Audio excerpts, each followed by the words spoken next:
Whoa!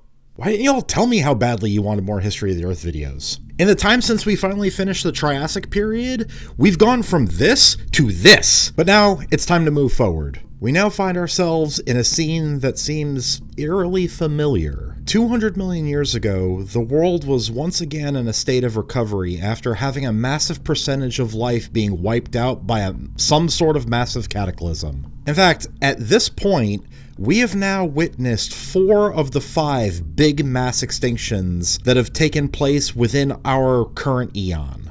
These usually punctuate the end of a geological time period, and in the case of the really bad ones, the end of an era. But the thing about the Mesozoic is there's only 3 geologic periods, as opposed to the Paleozoic where there were 6, and the Cenozoic, which there are 7 if you also count the Holocene. And despite it seeming more condensed, there was a lot of stuff that happened in the Mesozoic era. And like I said in my video about Nanotyrannus, which sorry, that one kind of had to take priority. I was literally working on this script and then that news dropped and I was like, all right, I guess we're doing this now. But anyway, like I was saying there, as well as several other times before, the Cretaceous period is actually longer than the entire Cenozoic era. So in order for me to fill my OCD requirements, I cannot justify just doing 3 videos about the Mesozoic. I will at least be splitting each period in half. And going forward, we'll also be changing up some things. But we'll get into all that in a minute. We're never gonna make it back to the modern day, are we? Screw you, Tim Tim. But every single time that this has happened, where the slate gets wiped clean, new plants and animals get the chance to evolve. But what if this didn't happen for a really long time? If there's no comet or supernova or major volcanic Armageddon for over 100 million years, the world would obviously continue to change, and the animals left by the last extinction will continue to adapt and change with it. But without that one big smoking gun, we could see whatever groups manage to grab dominance in the new world radiate into many different niches. And an entire era could become thought of as synonymous with a single clade. The Jurassic period began around 201 million years ago, after the Triassic period wiped out many of the different branches of Archosaurs that expanded after the Permian extinction damn near killed everything on our planet entirely. And that same extinction also wiped out all but the smallest of the synapsids that were left. But now, one particular branch of Archosaurs was poised to take over, and the world would never be the same.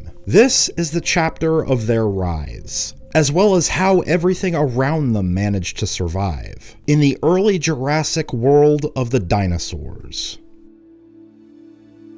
Now, when I say that, I'm not just talking about the flora and the fauna. The planet itself is kind of at a point of no return, and that will create a bit of a challenge for things going forward. From the early Carboniferous to the end of the Triassic, all the tectonic plates had been coming together. So pretty much the entire time that there was complex life, especially vertebrate life on land, there was only one land. This large landmass with more diverse ecosystems along the coast and more arid ecosystems in the interior was the norm for around 150 million years. This is what allowed animals like Lystrosaurus and Hyperodapodon to pop up in fossil layers all over the globe. Those are 2 of the most well-represented examples, but that is something that we see in pretty much every group of plants and animals during the Permian and Triassic periods. Because of this, any time that there was an extinction event, whatever survivors were left had nothing stopping them from spreading into whatever vacant niches were left behind. But that was going to slowly begin to change. Following the camp eruptions that brought the Triassic period to an end, the continents will now be slowly drifting away from one another. This was the Death of Pangea. And that's also going to start making this series increasingly difficult to make. Because now, there's going to start to be drastically different things happening on every continent. The first major split was when Eurasia broke away, drifting north alongside North America and slowly pulling away from the southern continents. This would become the continents of Laurasia in the north and Gondwana in the south. But Laurasia in particular was a much more fragmentary landmass. For one thing, because the Himalayas did not exist yet, which today raises much of Eurasia well above sea level. Due to the warm climate and no ice at the poles, this meant that a lot of what is now Western Europe especially was a tropical island archipelago. These low islands and inland seas would be constantly shifting and changing. We first started seeing this at the end of the Triassic, with places like Poland showing signs that they may have been isolated from the mainland at some point in that time period, allowing other animals to evolve into convergent niches independent from their mainland counterparts. And now, with the warmer climate and smaller land masses, this made it easier for rain to get further inland. And because of the continued volcanic activity that was driving the tectonic plates further apart, this also led to an increase in greenhouse gases again. So this all culminated into a global tropical environment, with an average climate 5 to 10 degrees Celsius higher than today. And just like we saw in the Carnian pluvial event, this would accelerate the evolution of plants and animals into new species. And as a result of this, as well as the geographic isolation, this would lead to plants and animals becoming more and more distinct from one another. Previously, a group of seed ferns called corystosperms were one of the most common types of plants in the southern hemisphere. But following this separation, they seem to be on a bit of a decline. This may or may not have been correlated, but this is also around the time when ginkgos first start becoming more abundant. Now, ginkgos had been around since the Permian, but they had not become widespread. Now, another interesting thing about ginkgos is that they appear to have started becoming more abundant in Laurasia, not Gondwana. And if you know modern ginkgos, you know that their story is going to largely take place in the south going forward. Another noteworthy plant, especially as we go forward in the Mesozoic, is this little guy, Nanjinganthus. And although it was a tiny player in the world which was still largely one of conifer forests, it seemed to be one that was starting to play with a new strategy. You see, for millions of years at this point, one of the biggest dangers to most forms of vegetation were not large vertebrate herbivores. Heck, in some cases, they even helped with seed dispersal. But the real threat was herbivorous insects. Many plants evolved solely to deal with this threat above anything else. But Nanjinganthus seemed to be beginning to try a new strategy. Because what if, and hear me out, instead of working against the arthropods, they instead figured out a way to work with the arthropods? This was a novel concept that was going to take some refinement, but it is believed that this little plant may be one of the earliest types of angiosperms, or pollen-producing plants, sending their pollen on the wind to fertilize others of their kind. This reproductive strategy definitely had its benefits. Now, if they could only figure out a way to get these pests to work for them. But that was something that was going to take time, as well as some changes to the environment. And as the world bounces back from the most recent mass extinction, we would see the dawn of the true Mesozoic take shape, even as the ground under their feet pushes them further apart. But before we keep going with how terrestrial life bounced back, let's take a bit to check out life below the waves. The oceans following the camp eruptions were once again going through another bounce back. After losing almost 40% of their biodiversity, this left vacant niches to be filled once again. Things like the conodonts and the giant ichthyosaurs were gone. But in the warm tropical seas, things seemed to bounce back quite quickly, especially in the region where the camp eruptions actually took place. Because this rift that turned into a volcanic hellscape the size of the US was going to continue widening as the two halves drifted apart. This filled with seawater and would become the young Atlantic. But at this point, the Atlantic was not yet an ocean, it was just a shallow sea.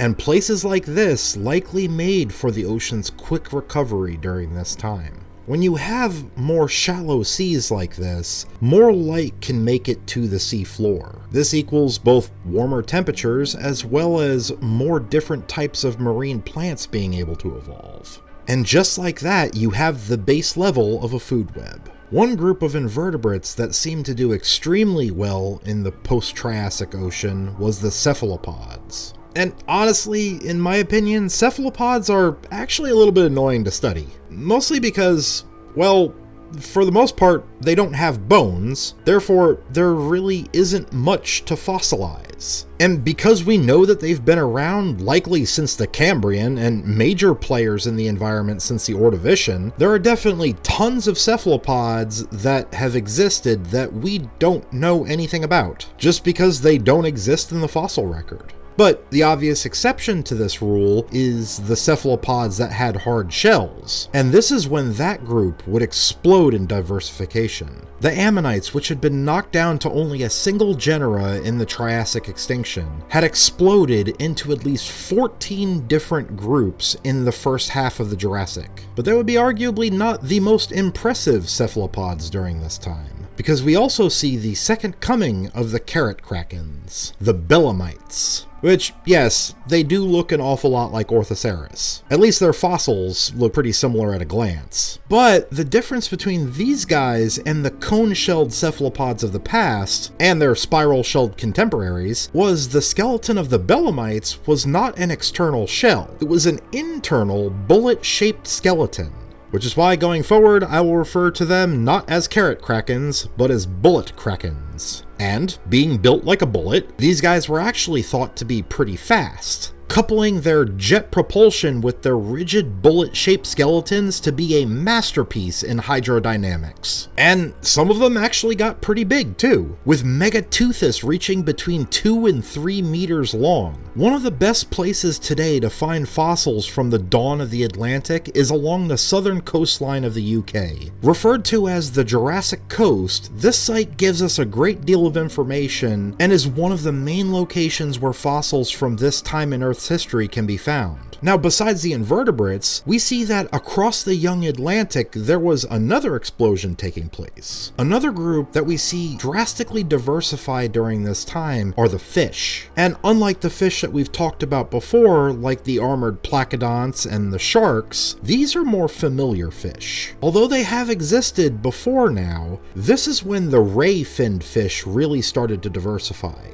This is the stereotypical fish. Pretty much any fish that you can name today that isn't a shark or a ray or the coelacanth are just about all ray-finned fish, mostly all being able to trace their ancestry to this massive radiation around 200 million years ago. One group that seemed to move out in front of many of the others was an order of nightmare fish called the Ichthyodectiforms, which, although for the moment remain small, like Octhothysrops, at only around 20 centimeters or 8 inches, kinda took the place of the conodonts, and is definitely a group that I want to put a pin in for later. And we do still see different types of chondrichthyan fish showing up in the early Jurassic as well, like this guy, Protospinax, which, thanks to imprint fossils like this, we know looked pretty similar to angel sharks. But make no mistake, even after the extinction that claimed the giant ichthyosaurs like Ichthyotitan, this ocean still was ruled by reptiles.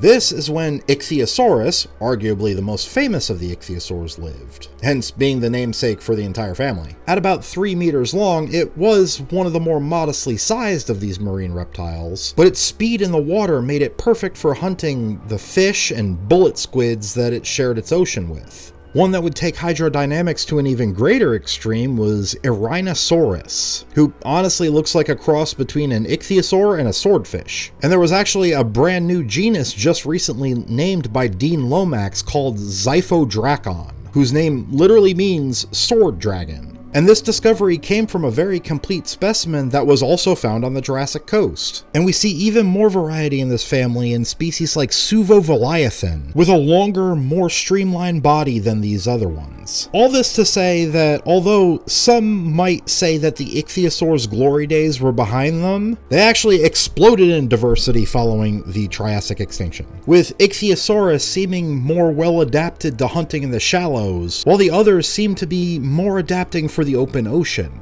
And they were not alone. The plesiosaurs were diversifying as well. Another family namesake in Plesiosaurus at around 4 meters with a long neck and a tiny head at the end, further pushing that adaptation for catching fish that they had been honing since their Nothosaur ancestors first took to the seas. And it worked well, but there was more than one way to catch a fish. And now there was a split in the plesiosaur family tree. The long-necked plesiosaurs represented by Plesiosaurus, and the faster-swimming, shorter-necked pliosaurs represented by Attenborosaurus. And yes, it is named after Sir David Attenborough. Now, even though Attenborosaurus did still have a long neck, there are several features in its skeleton that point to it being an early pliosaur. A group of reptiles that will start to look very different going into the later Jurassic. And there was one other animal that we have to talk about. Because when I said that the really giant ichthyosaurs were wiped out, that only now seems partly true. Although they definitely took a hit, there did appear to be at least one last holdout from the past. Temnodontosaurus, whose skull was about the same size as Ichthyosaurus's entire body. This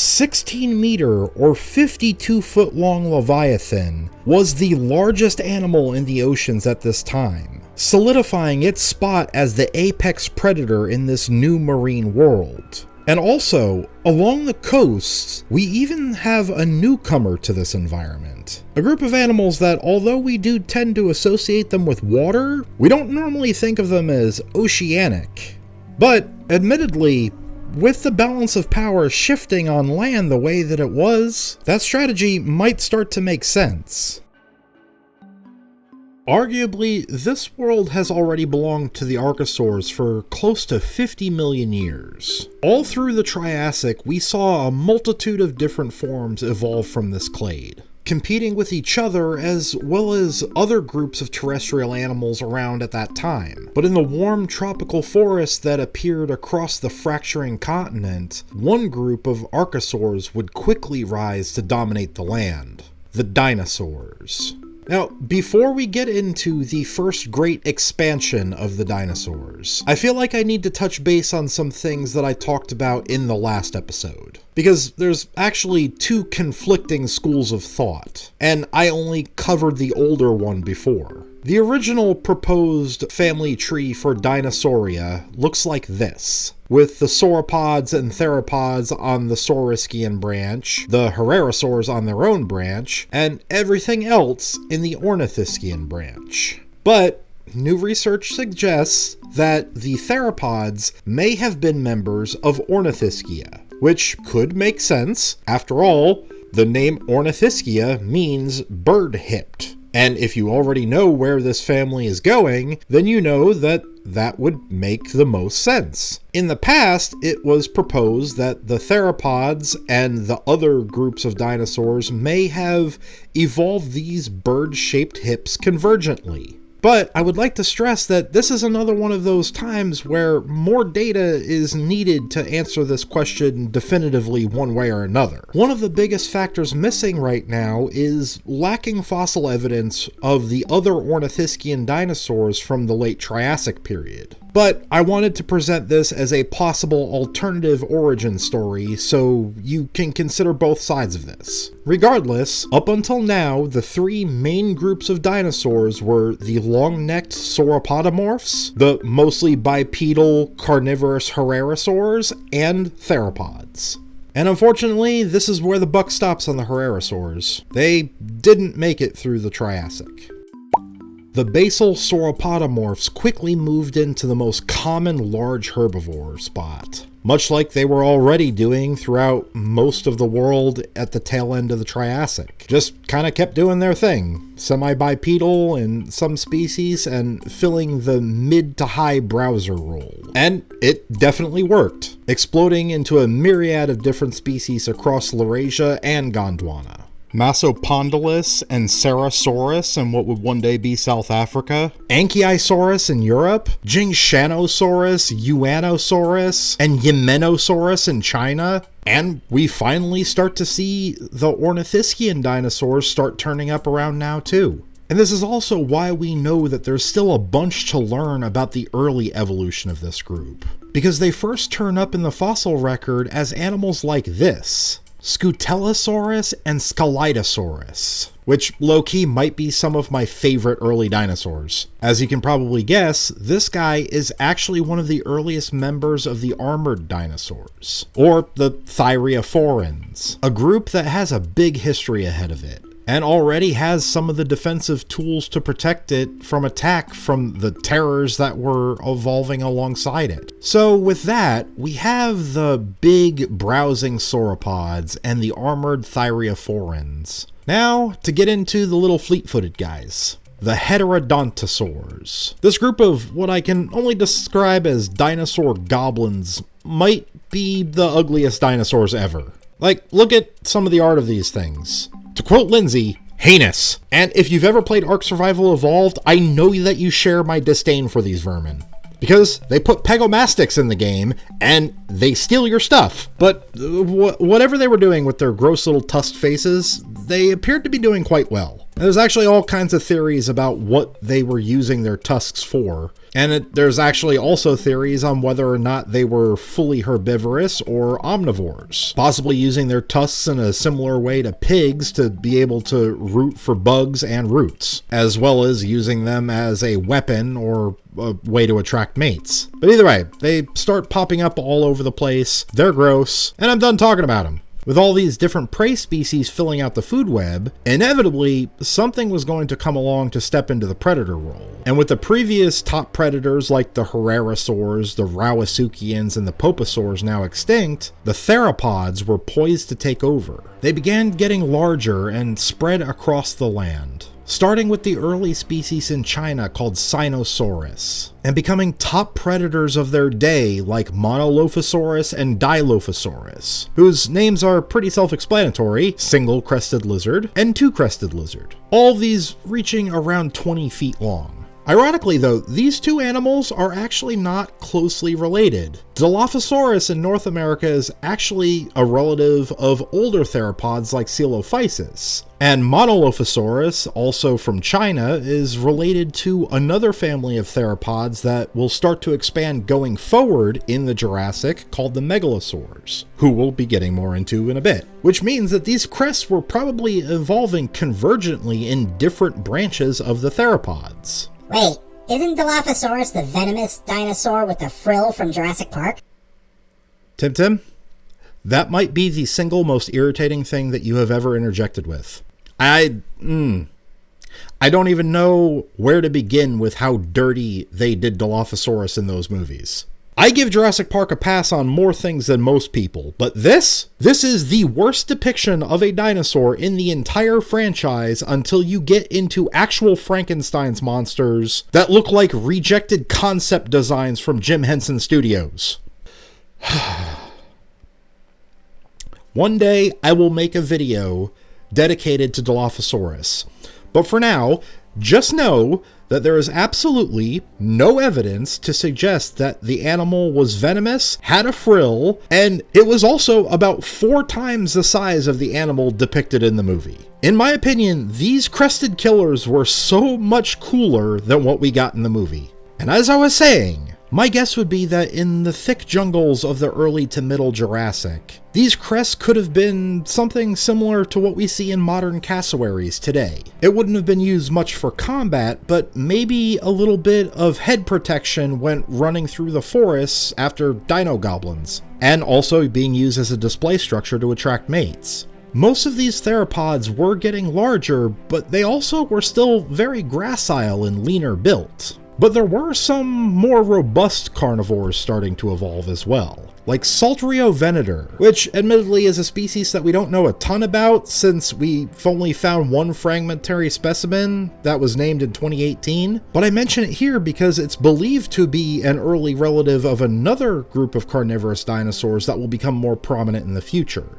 And at this point, it may have been one of the most powerful hunters on Earth, and not a lot of people know about it. With this wave of dinosaurs spreading across every continent, and most of their previous competition left in the dust, this truly was the dawn of the age of dinosaurs. And they happened to get this opportunity at the last possible moment that spreading across the globe was going to be easily possible for large terrestrial animals. If anything was going to survive in their world now, they were going to have to get creative. Although most of the large terrestrial roles quickly started to be taken up by members of Dinosauria, there were still a lot of other things living alongside them. Creatures that I feel like often get overshadowed, but make up an equally important part of this chapter of the story of life on Earth. Within the swamps and rivers that started becoming more and more common along the coasts of this tropical world, the amphibians that really started the vertebrate story of life on land were still hanging on. One group that seemed to be doing well here was the branch of amphibians that I mentioned getting their start in the Triassic, the frogs. Becoming species like Prosaurius, Virala, and Notrotobatrachus. And a new type of amphibian first appeared around this time as well, the Gymnophionans, also known as the Sicilians. Today, these guys look kinda like worms. But these are in fact an order of amphibians that evolved their legless serpentine bodies independently from snakes. And at this time, the earliest members of this order, like Eosicilia, actually still had their legs. The turtles had really started to come into their own, perhaps able to step into the role that we recognize them as with the extinction of the Placodonts, becoming the proper turtle Cainantacheles, with a fully formed shell and plastron. And although the rivers were now free of the Phytosaurs, there were still a few members of the old guard left. The Temnospondals, basically the amphibians that lived very similarly to crocodiles, were still around. But they were, for the most part, a shell of the clade that had once terrorized the riverbanks since the Carboniferous period. Cynobrachiops here represents the end of a dynasty of truly massive aquatic apex predators. On the forest floor, the squamate reptiles were still holding strong, with one small species from Scotland having a big future, Breugnathair, whose name means false snake. This little guy has common traits with the two different lineages that will evolve from the squamates in the future. Only measuring around 40 centimeters or about 1.5 feet long, it definitely wasn't a top predator, but with a set of teeth like that, there's little doubt that it was, in fact, a carnivore. And it was large enough to feed on things like frogs and another group of animals. The group that had been knocked down by the 1-2 punch of the last two mass extinctions, and left as a shell of their former selves. The synapsids that had dominated in the Permian and still managed to hold a place among the megafauna of the Triassic were now reduced to a few small groups. Caeantotherium representing the last remaining lineage of non-mammalian cynodonts. This tiny 8-inch creature living in the shadow of the dinosaurs and the other reptiles is all that remained of the group that once included top predators like Inostrancevia. But in the shadows is where one branch of this family would start to evolve into something new, something that would specialize in living in the shadows. It was time for the first true mammals to evolve. Alright, now we're getting somewhere.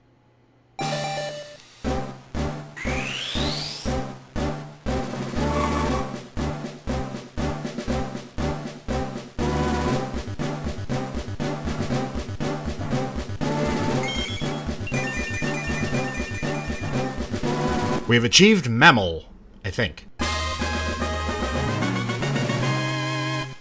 So, one thing that I should say is that the exact line of where the first cynodonts evolved into true mammals is still a little fuzzy, no pun intended. But here, in the early to mid-Jurassic, is where we definitely see creatures that are absolutely mammals starting to pop up. With warm-blooded metabolisms, fur, and well-adapted night vision all being traits that would help them survive as the dinosaurs and other reptiles became more dominant. With my new form, Synocodon, being about the size of a hedgehog at like 2.5 inches, and Hadrocodium being about the size of a paperclip. Why am I stepping into the age of dinosaurs the size of a paperclip? If anything, you're better off this way for now. Tim, we're not competing with the dinosaurs. But we used to have saber teeth! Well, those days are over. For now, at least. For now, all the adaptations that we've gained will give us the best chance to survive. One downside to being endothermic is that we need to eat all the time. But because we're smaller, we don't have to eat as much to survive. Adopting these strategies allowed the first mammals to evolve into a wide variety, despite many of them looking fairly similar. Some adapted for burrowing and others for living in trees. But there was one last branch of the tree of life left to cover. Or two, actually. And that was the other two branches of Archosauria besides the dinosaurs. With flying insects being a food source that many animals would struggle to take advantage of, we see the other half of the Ava metatarsalia move into being extremely prolific aerial hunters, one that could move swiftly enough through the air to grab bugs out of the sky, as well as catch fish that get too close to the surface, becoming animals like Dimorphodon, which would have been at the time the largest animal to ever fly, with a wingspan around 1.5 meters across, and a large, honestly kind of comparatively bulky head full of needle-like teeth. It was able to get by with its large skull because of how thin and light the bones were, and that would be this entire family's secret to success going forward. And finally, we have the descendants of Hesperosuchus. With the previous lineage of land crocs from the Triassic gone, some species like Proterosuchus did start to get bigger. But now, any of the large land crocs were going to have to contend with dinosaurs. Some were able to do so by becoming longer-legged runners, like the cat-sized Kayantasuchus and Litargosuchus. But their real success would come from changing. Instead of competing with the dinosaurs on the land, some of them would replace the Timnospondylus at the water's edge. And even some would take this to an even greater extreme. You see, like I hinted at earlier, there was one last group of marine reptiles to cover that first appear here in the early Jurassic period, the Thalattosuchids. These were ocean crocodiles, with smaller species like Platysuchus and Turnersuchus hunting along the coasts, and even some larger ones like Mysteriosaurus growing to around 4 meters long. All of these animals managed to find a place in the world of the Jurassic. Even with the dinosaurs becoming the most powerful group of animals on land, other groups were able to set themselves up for success. But now, at last, the stage was set for things to come. Going into the middle Jurassic period, the continents continue their slow drift apart. And inch by inch, year after year, this would create a situation where life on each landmass would start to go down their own distinct paths. It would still take tens of millions of years, but for the first time, the Earth is starting to look at least somewhat familiar from space. At least that we can kind of see where everything's going. But at this point, we now see which animals were able to step out in front of the rest. Around 55 million years after the first dinosaurs appeared, this is their world now. But in general, it seemed to be a great time to be alive. As I've said before, the climate being warm or cold is not necessarily a bad thing in itself. Given enough time in any reasonable climatic conditions, life will adapt to it and thrive. It's when things change too rapidly that more specialized organisms will not survive. And all indicators show that in the Jurassic period, the climate seemed to stabilize. There are theories that there may have been a slight cooling trend in the middle Jurassic, but nothing so extreme to cause a major shakeup globally. And this is exactly what the dinosaurs needed. With changes happening slowly, it allowed the dinosaurs to adapt to different environments in each region. And at this point, I think the best place to start is with the sauropodomorphs again.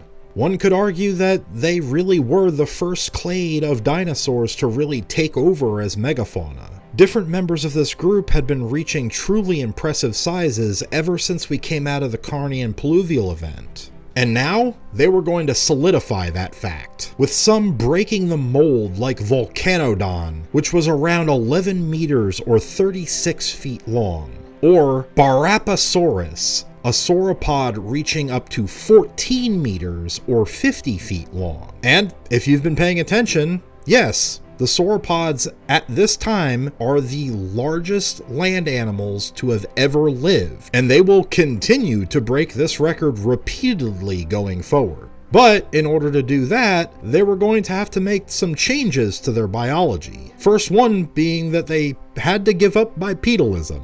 Going forward, all the sauropods were going to need all four legs to support their weight. And over in China, the first of a new branch of this family appeared for the first time, the neosauropods, represented by the behemoth Ling Wu Long. With this animal's long neck and whip-like tail, it is thought to have reached a staggering 19 meters or 62 feet long. Getting big seemed to be the way to go for many groups of dinosaurs, and the sauropods were definitely taking that to an extreme. But there was more than one way to survive the Jurassic. For one thing, you could become better armored, which is what we see from the descendants of the early thyreophorans like Scutellosaurus and Scelidosaurus. They branched into two different groups that did this in two very different ways. The Stegosauria, which had defensive spines and plates on their back, and the Ankylosauria, who developed bony osteoderms in their skin to form armor to protect them from attack. And this would also develop bony protrusions as well. For a long time, we actually thought Ankylosauria evolved later toward the end of the Jurassic or early Cretaceous. But all that just got thrown out the window when we just discovered a new species called Spicomelus, which was very much an ankylosaur, and it was dated to the Middle Jurassic period. And this might actually be the most insane looking ankylosaur ever, with spines all over its shoulders and tail, making it one of the most formidable herbivores on Earth at this time. Now, the group of thyreophorans that we knew was expanding at this time for quite a while was the Stegosauria, with animals like Thyreosaurus.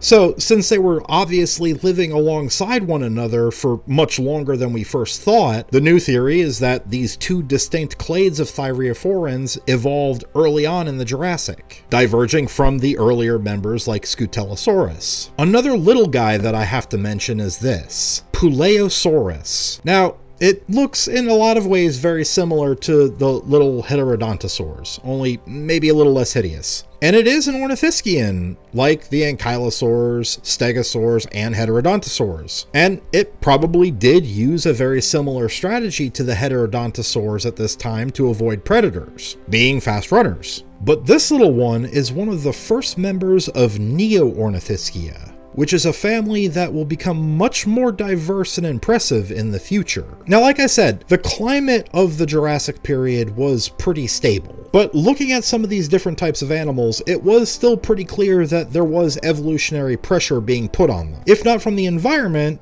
then from other animals. Whether it was getting big, being fast, or defending themselves, the herbivores going into the second half of the Jurassic period were obviously needing to contend with more dangerous predators. For one thing, although they were not as widely spread as they once were, there were still land crocs. Even as the thalassosaucids were adapting to a life at sea, the xiphosaucians were still hunting in the forests. Like I said, most of the land crocs at this time were smaller, but a few in the southern continent of Gondwana did reach truly substantial apex predator sizes, like Rosanan drongobe, a 7-meter or 23-foot land croc that honestly looks like a holdover from the previous chapter of the story. But the main group of top predators all across the Jurassic world was the theropods. And like the sauropods, this is when that group would truly come into its own, especially the megalosaurids,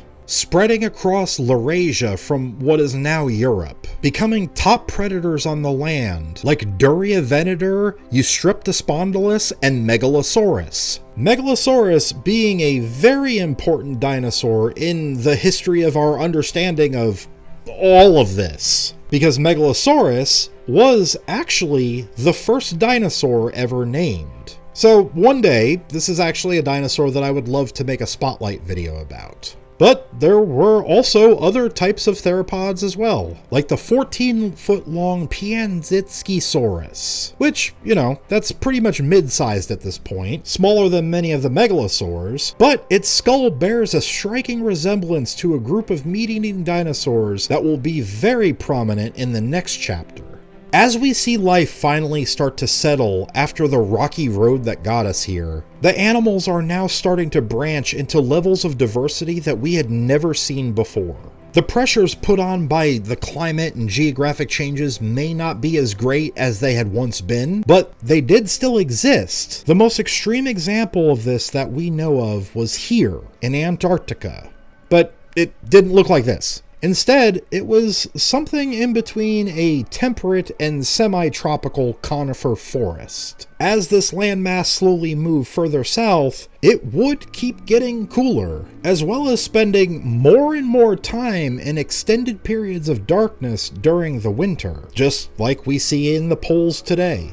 But because this was a slow change that was happening as the landmass moved, and it was at no point hard freezing like how it is today, this was a situation that the animals of Antarctica could survive. And there were Antarctic dinosaurs. In fact, we actually can make a pretty complete food web based on the fossils found there, finding a myriad of plant life, insects, small mammals, other reptiles, small sauropods, and a large predator at the top, called Cryolophosaurus. This relative of the theropods like Sinosaurus and Dilophosaurus was the largest hunter here. And we actually think that the environment of Jurassic Antarctica may have looked similar to modern-day New Zealand. Except here, the sun would set every winter and not rise again until spring. The fact that the dinosaurs, or anything else, could call this place home was a testament to how hardy life had become. Through so many disasters and the changes that they brought, somehow a handful of things kept surviving. And they would just keep moving in to take advantage of the opportunities that would come up in the aftermath. But now,